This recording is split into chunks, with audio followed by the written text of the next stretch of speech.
Halo semua, kami dari kelompok 2 akan menjelaskan mengenai bentuk-bentuk lembaga keuangan mikro. Berikut merupakan anggota kelompok 2. Yang pertama Hilda Kartini Rusmayanti, yang kedua Maulidia Miftahul Gina, yang ketiga Dewi Ratnasari, yang keempat Aminatul Juhriya, yang kelima Nurtika Meinitasari, yang keenam Ira Nurseha, dan yang ketujuh Adilia Nurpadilah. Pada kesempatan kali ini saya akan menjelaskan materi pertama mengenai LPD. LPD merupakan lembaga perkreditan desa. Hal pertama yang akan saya jelaskan yaitu mengenai latar belakang LPD. Lembaga keuangan memiliki peranan penting dalam kemandirian kehidupan desa, khususnya dalam meningkatkan di bidang perekonomian. Salah satu kendala yang dihadapi oleh masyarakat desa yaitu untuk melakukan aktivitas perekonomian adalah masalah permodalan yang relatif rendah. Munculnya kendala lain seperti sulitnya jaminan, sulitnya akses, sehingga masyarakat berusaha untuk mendapatkan dana melalui pemilik uang yang menjalankan bisnis pinjaman yang ilegal, seperti halnya rentenir, yang tentunya dengan membayar bunga yang jauh lebih tinggi dari suku bunga lembaga keuangan resmi. Kehadiran bisnis peminjaman uang yang ilegal dengan tingkat bunga yang relatif tinggi di pedesaan merupakan pertanda masih belum terpenuhinya kebutuhan kredit yang amat besar dari masyarakat pedesaan. Pemerintah berusaha memenuhi permintaan akan kredit ini dengan berbagai cara, salah satunya yaitu dengan mendirikan LPD. Lembaga Perkreditan Desa atau LPD merupakan badan usaha milik desa yang melaksanakan kegiatan usaha di lingkungan desa dan untuk ramah desa. LPD sebagai salah satu wadah kekayaan desa menjalankan fungsinya dalam membentuk usaha-usaha ke arah peningkatan taraf hidup ramah desa dan dalam kegiatannya banyak menunjang pembangunan desa. LPD sendiri bertujuan untuk membangun dan membantu masyarakat desa dalam memupuk modal untuk dikembangkan guna meningkatkan usaha ekonomi rakyat. Untuk mencapai hal tersebut, LPD menghimpun dana dari masyarakat yang memiliki kelebihan dana dan menyalurkan kepada masyarakat yang membutuhkan dana. Melalui LPD ini diharapkan masyarakat pada umumnya dan pengusaha pada khususnya memiliki kesempatan untuk menikmati sarana moneter secara sehat dan pertimbangan ekonomi yang matang. Serta LPD dapat menjadi perpanjangan tangan keuangan desa yang pada gilirannya dapat memperbaiki pemberdayaan masyarakat desa.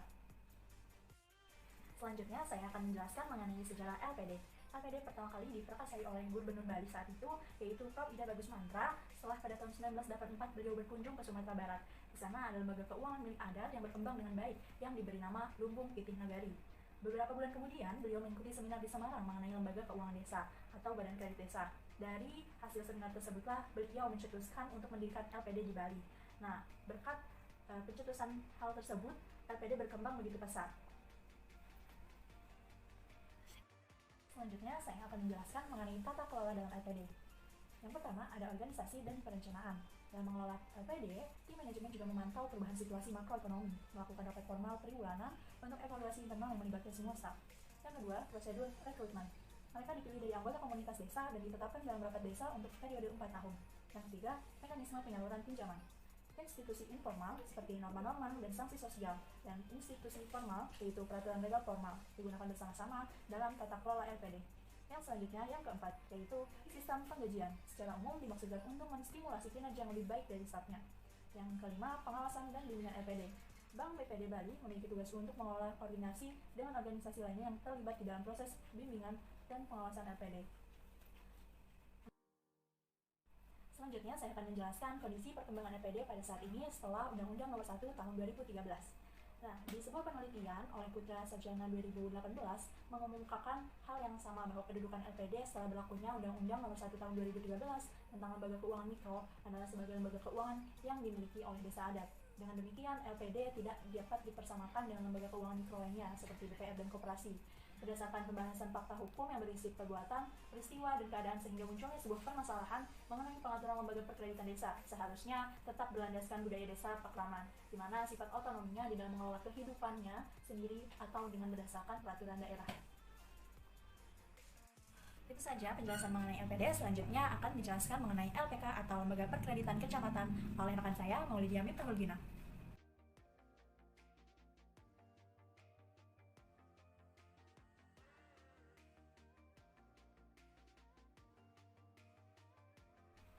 Selanjutnya saya akan menjelaskan tentang lembaga perkreditan kecamatan. Pada latar belakangnya yaitu dalam rangka mendorong pertumbuhan perekonomian rakyat di daerah dan meningkatkan kebutuhan kredit permodalan untuk masyarakat golongan ekonomi lemah di pedesaan, serta upaya menghindari munculnya rentenir yang merusak perekonomian rakyat. Begitu pula mengenai kendala yang dihadapi oleh masyarakat untuk melakukan aktivitas perekonomian, yaitu adalah masalah permodalan yang pada umumnya rata-rata relatif lemah. Terjadinya berbagai krisis perekonomian yang melanda Indonesia mengakibatkan tingkat kemiskinan di pedesaan itu semakin tinggi. Pemerintah berupaya untuk mengatasi hal tersebut dengan mendirikannya lembaga perkreditan kecamatan. Lalu, pada peran LPK ini, upaya menjembatani kepentingan pengusaha kecil sangatlah mutlak untuk diperlukan. Mengingat bahwasannya ketersediaan sumber modal yang ada sangat mungkin dijangkau oleh pengusaha kecil dalam kepentingannya menambah modal.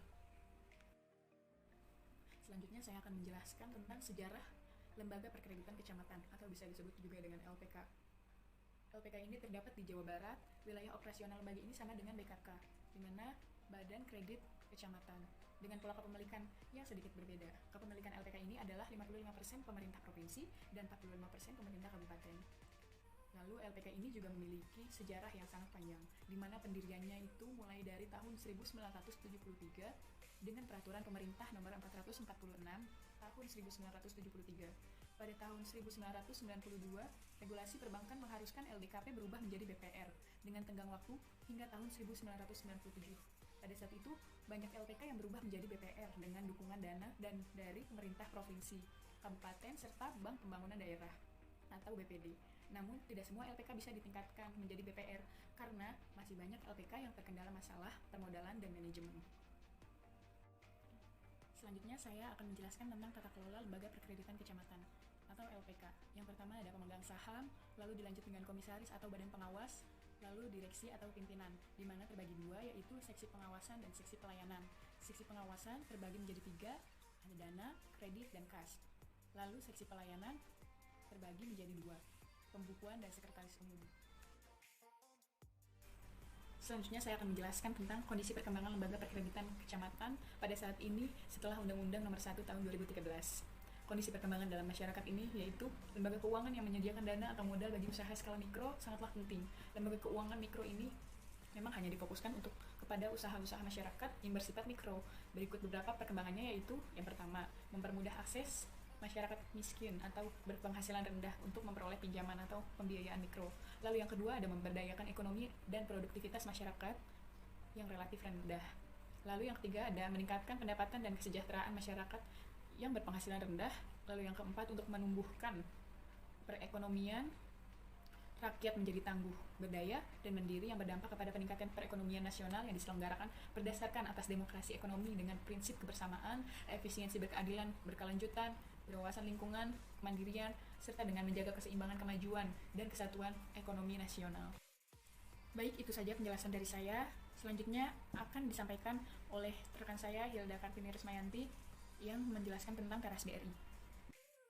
Selanjutnya BKD, latar pada saat terjadinya krisis finansial dan moneter yang melanda Indonesia pada tahun 1997 dan 1998. Lembaga keuangan bank di Indonesia mengalami kehancuran karena terlilit oleh hutang yang cukup banyak.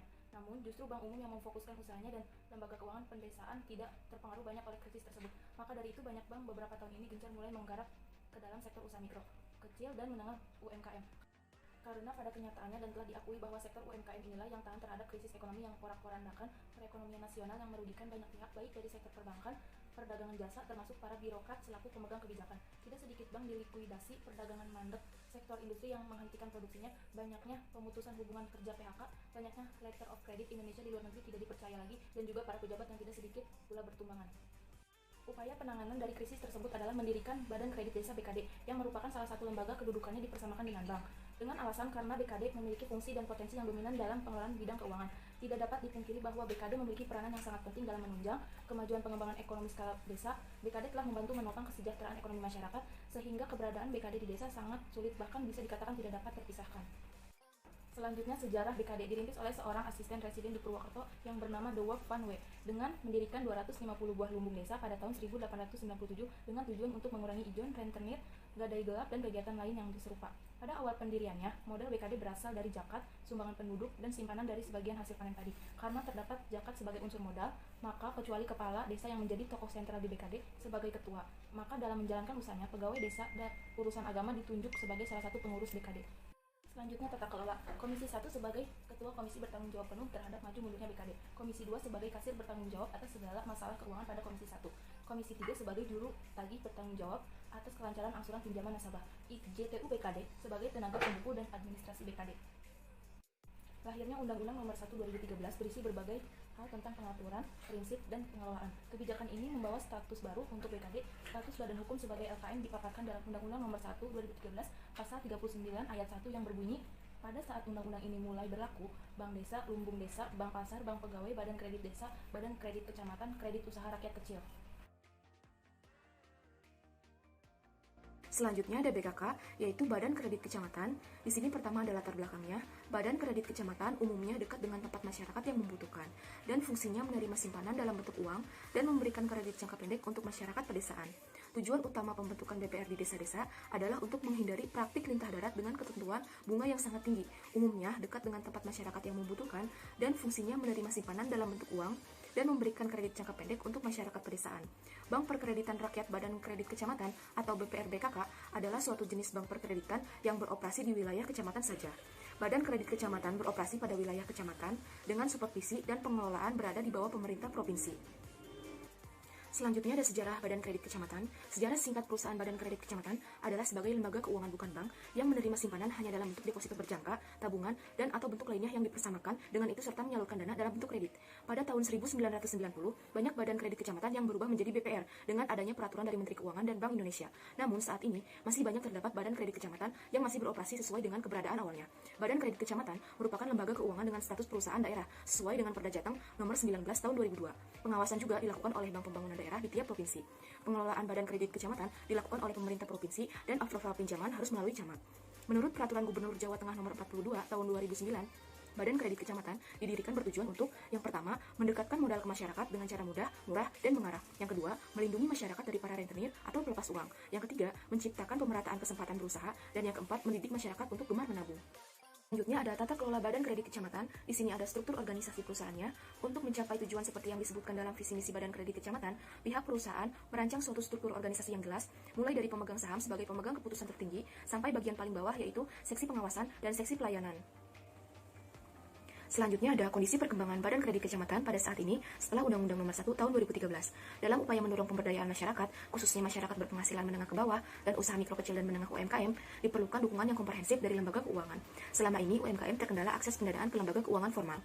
Untuk mengatasi kendala tersebut, di masyarakat telah tumbuh dan berkembang banyak lembaga keuangan non-bank yang melakukan kegiatan usaha jasa, pengembangan usaha, dan pemberdayaan masyarakat, baik yang didirikan oleh pemerintah atau masyarakat. Lembaga-lembaga tersebut dikenal dengan sebutan lembaga keuangan mikro atau LKM. Tetapi, LKM tersebut banyak yang belum berbadan hukum dan memiliki izin usaha. Dalam rangka memberikan landasan hukum yang kuat atas operasionalisasi LKM, pada 8 Januari 2013 telah diundangkan Undang-Undang Nomor 1 Tahun 2013 tentang lembaga keuangan mikro.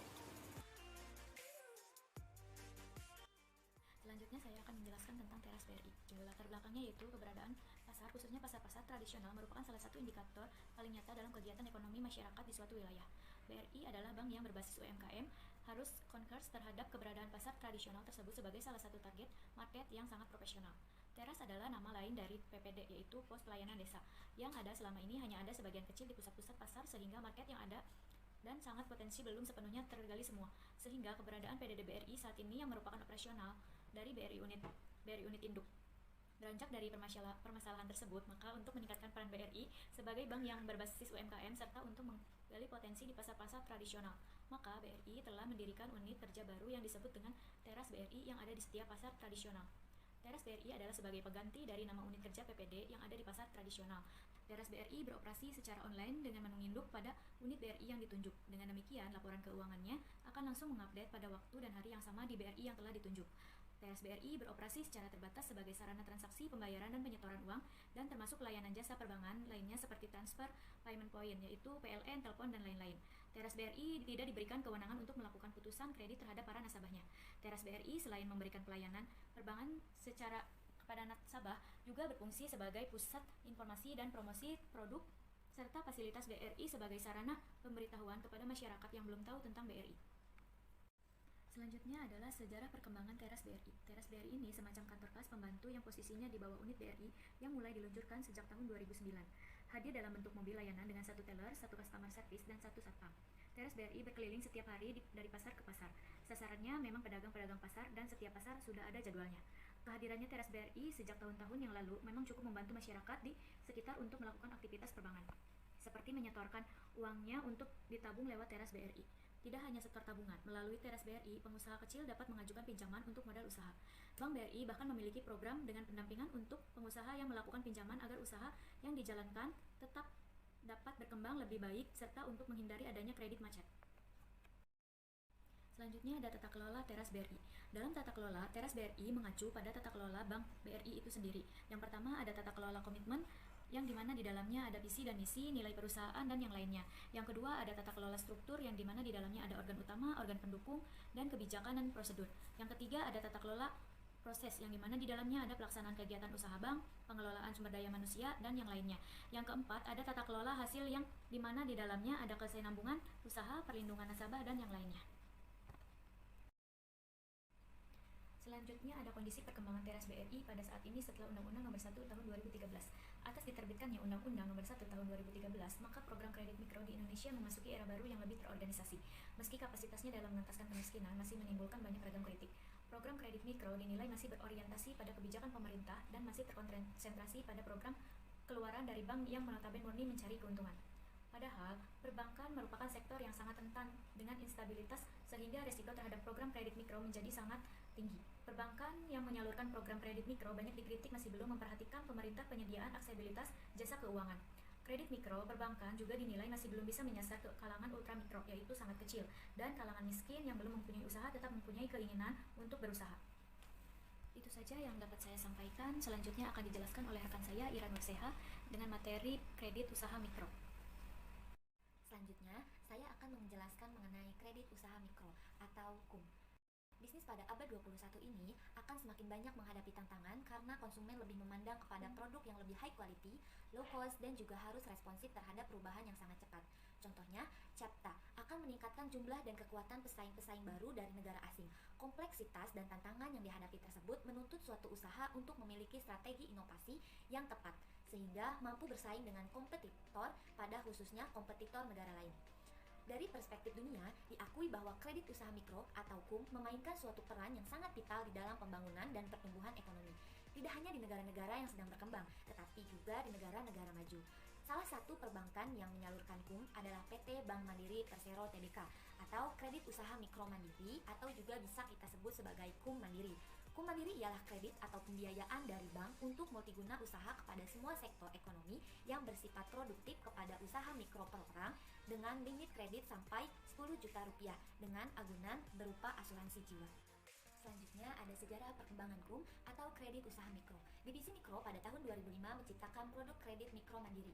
PT Bank Mandiri Persero Tbk memberikan perhatian yang besar dan berperan aktif dalam pengembangan usaha kecil dan mikro di Indonesia dengan menyediakan berbagai fasilitas pembiayaan yang sesuai dengan kebutuhan UMKM dengan syarat ringan dan bunga yang kompetitif.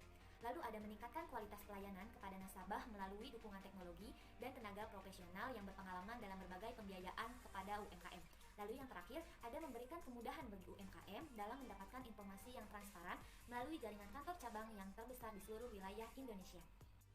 Selanjutnya ada tata kelola. Tata kelola yang ada ialah Kepala Cabang Bank Mandiri bertugas sebagai pimpinan cabang dan bertanggung jawab atas semua fungsi Bank Mandiri tersebut.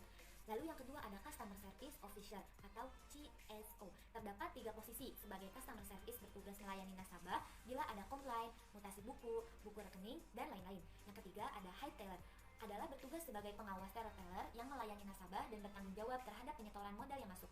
Lalu yang selanjutnya ada teller. Teller bertugas melayani nasabah yang melakukan setoran rekening, transfer, dan lain-lain. Lalu yang terakhir ada General Affair, adalah bertugas melayani dan bertanggung jawab atas tamu-tamu penting yang akan datang. Keamanan bank selain itu juga dapat bertanggung jawab atas nasabah Bank Mandiri tersebut. Selanjutnya ada kondisi perkembangan kredit usaha mikro saat ini setelah Undang-Undang Nomor 1 Tahun 2013. Atas diterbitkannya Undang-Undang Nomor 1 Tahun 2013, maka program kredit mikro di Indonesia memasuki era baru yang lebih terorganisasi. Meski kapasitasnya dalam mengentaskan kemiskinan masih menimbulkan banyak ragam kritik. Program kredit mikro dinilai masih berorientasi pada kebijakan pemerintah dan masih terkonsentrasi pada program keluaran dari bank yang notabene murni mencari keuntungan. Padahal, perbankan merupakan sektor yang sangat rentan dengan instabilitas, sehingga risiko terhadap program kredit mikro menjadi sangat tinggi.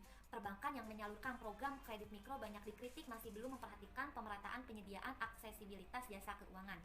Kredit mikro perbankan juga dinilai masih belum bisa menyasar kalangan ultramikro atau sangat kecil dan kalangan miskin yang belum mempunyai usaha tetapi mempunyai keinginan untuk berusaha. Mungkin sekian dari saya. Selanjutnya akan dijelaskan oleh Adrian Nur Fadila mengenai Baitul Mal wa Tamwil. Baik, selanjutnya saya di sini akan menjelaskan tentang Baitul Mal wa Tamwil atau BMT. Pertama-tama saya akan menjelaskan tentang latar belakangnya. Baitul Mal wa Tamwil atau BMT adalah lembaga keuangan mikro yang dioperasikan dengan prinsip bagi hasil atau syariah, menumbuh kembangkan bisnis usaha mikro dan kecil dalam rangka mengangkat derajat dan martabat serta membela kepentingan kaum fakir miskin. Secara konseptual, BMT memiliki dua fungsi. Yang pertama yaitu Baitul wa Tamwil atau bait artinya rumah, at-tamwil artinya pengembangan harta. Melakukan kegiatan pengembangan usaha-usaha produktif dan investasi dalam meningkatkan kualitas ekonomi pengusaha mikro dan kecil, terutama dengan mendorong kegiatan menabung dan menunjang pembiayaan kegiatan ekonominya. Lalu Baitul Mal yang artinya bait rumah, mal artinya harta. Menerima titipan dana zakat, infak, dan sodako serta mengoptimalkan distribusinya sesuai dengan peraturan dan amanahnya. Kondisi tersebut menjadi latar belakang munculnya BMT agar dapat menjangkau masyarakat daerah hingga ke pelosok pedesaan. Lalu di sini ada sejarah dari BMT. Perkembangan BMT di Indonesia berawal dari berdirinya Bank Muamalat Indonesia atau BMI pada tahun 1992, yang mana pada prakteknya BMI dalam kegiatan operasionalnya berlandaskan nilai-nilai syariah. Setelah berdirinya BMI, timbul peluang untuk mendirikan bank-bank yang berprinsip syariah. Namun, operasionalisasi BMI kurang menjangkau usaha masyarakat kecil dan menengah, maka muncul usaha mendirikan bank dan lembaga keuangan mikro, seperti Bank Pembiayaan Rakyat Syariah (BPRS) dan BMT yang bertujuan untuk mengatasi hambatan operasional di daerah. Perkembangan BMT sendiri merupakan hasil prakarsa dari Pusat Inkubasi Bisnis Usaha Kecil dan Menengah atau PINBUK, yang merupakan badan pekerja yang dibentuk oleh Yayasan Inkubasi Usaha Kecil dan Menengah atau YINBUK. YINBUK sendiri dibentuk oleh Ketua Umum Majelis Ulama Indonesia atau MUI, Ketua Umum Ikatan Cendekiawan Muslim se-Indonesia ICMI, dan Direktur Utama Bank Muamalat Indonesia atau BMI. Selanjutnya yaitu tata kelola BMT. Di sini ada pembina dan pengawas syariah dan manajemen, rapat anggota tahunan, dewan pengurus, badan pengelola. Badan pengelola di sini ada dua, yaitu Baitul Mal dan Baitul Tamwil. Lalu ada mitra usaha kerja dan pemberdayaan. Dan yang terakhir di sini saya akan menjelaskan tentang kondisi perkembangan lembaga BMT pada saat setelah Undang-Undang Nomor 1 Tahun 2013. Sejak adanya Undang-Undang Nomor 1 Tahun 2013 tentang Lembaga Keuangan Mikro atau LKM, status kelembagaan Badan Hukum BMT menjadi suatu permasalahan tersendiri yang membebani BMT. BMT yang sudah ada saat ini kebanyakan adalah berbadan hukum koperasi dengan skala usaha kecil menengah dan cakupan luas usaha meliputi beberapa kota atau kabupaten, bahkan lintas provinsi. Namun dengan pengaturan BMT sebagai LKM 3, sebagaimana dalam Undang-Undang Nomor 1 Tahun 2013, keluasaan cakupan usaha BMT menjadi dibatasi. Bila ingin melebarkan usahanya ke kota atau kabupaten lain, maka BMT harus bertransformasi menjadi bank. Sekian presentasi dari kelompok 2, semoga bermanfaat. Terima kasih. Wassalamualaikum warahmatullahi wabarakatuh.